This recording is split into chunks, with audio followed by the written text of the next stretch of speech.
Why is Indiana Jones fighting again? An aircraft that's making a point, sorry, and why not meet us?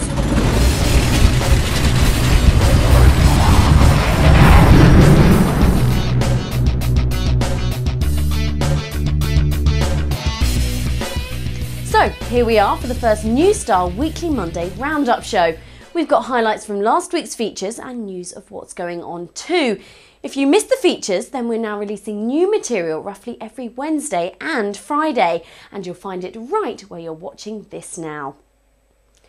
Indiana Jones used aircraft to get around the world and beat people up in the name of archaeology, and now the actor who brought him to life is helping promote GA. He's part of an AOPA advertising campaign trying to overturn badly thought out government policies. The Fly Show is over until later in the year, and we'll have full coverage of that for you on Wednesday before we finish off the Courier Bike Challenge race on Friday. So now we're on to Aero Expo Prague and London, which come up in the next couple of months. And the organisers tell me they have more exhibits than ever. We'll be at both shows, and as I've said many times before, we're going to Prague because it's right in the middle of LSA country, where so many Euro designs have come from. We've got a special update on May the 6th and absolutely huge coverage from each event. Now, for you guys in the US, it's probably a bit of a way to come, so we'll take you there with us. But if you can get along to the event, do come and say hello to us because we love meeting you. Oh, and we hope to be at some US events soon too. More news in a second, but first let's look back at last week's interview on pilot jobs. I've come to Isalto, who represent 100,000 airline pilots around the world, see if we can find out some answers. Come on, let's go. Everyone's saying the economy's collapsing, it's all falling apart, there's no hope for anything, you're never going to get an airline job, etc, etc. What's your advice?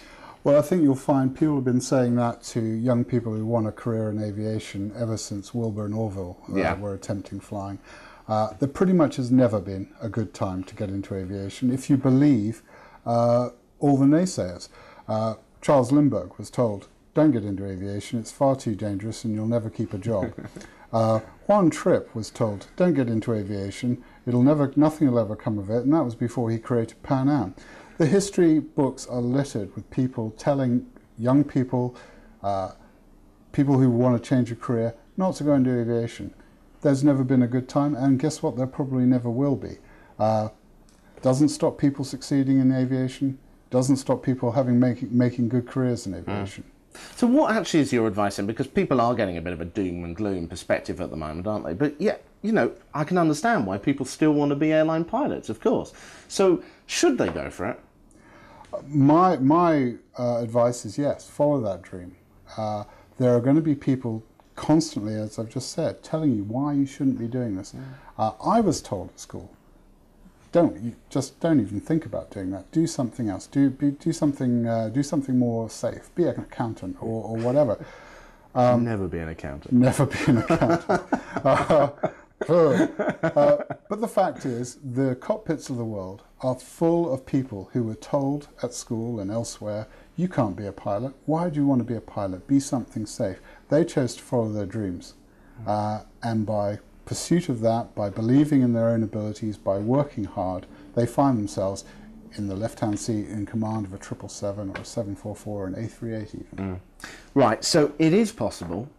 If it is a little bit hard at the moment, what do you need to do? Because I know people are going to be wondering, what are those sort of top tips? What should you study at school? What kind of things like that? What is the secret of getting that job? If it is possible, what do you need to do?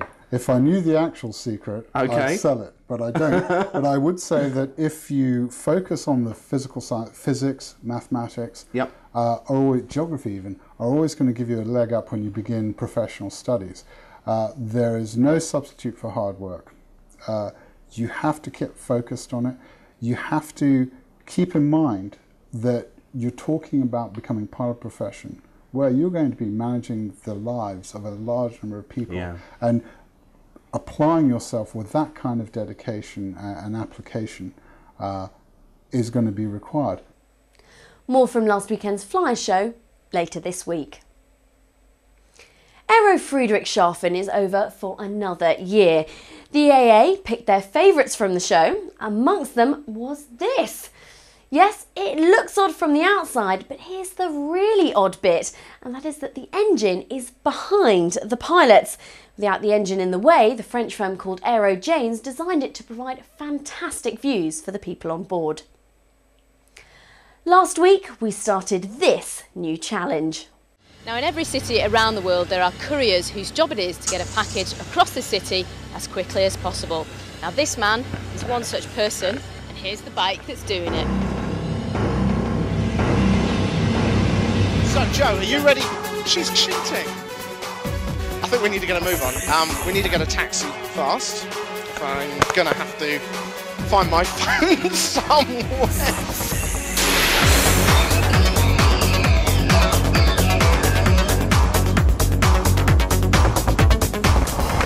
So we left Rick behind, but to be honest, we've got absolutely no idea where we're going.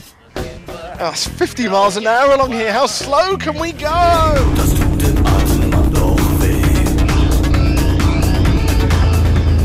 Full throttle. Let's get this aircraft in the air. Okay, usual stuff. Temperatures and pressures are good. Centre line. Let's get the airspeed alive. Keep it down the middle. 50 knots. 55, 60, and let's get this baby in the air. That's it for this week. We'll have Flyer Show coverage on Wednesday and the conclusion to the courier race on Friday. I'm Vicky Ferrer and you're watching fullflap.tv.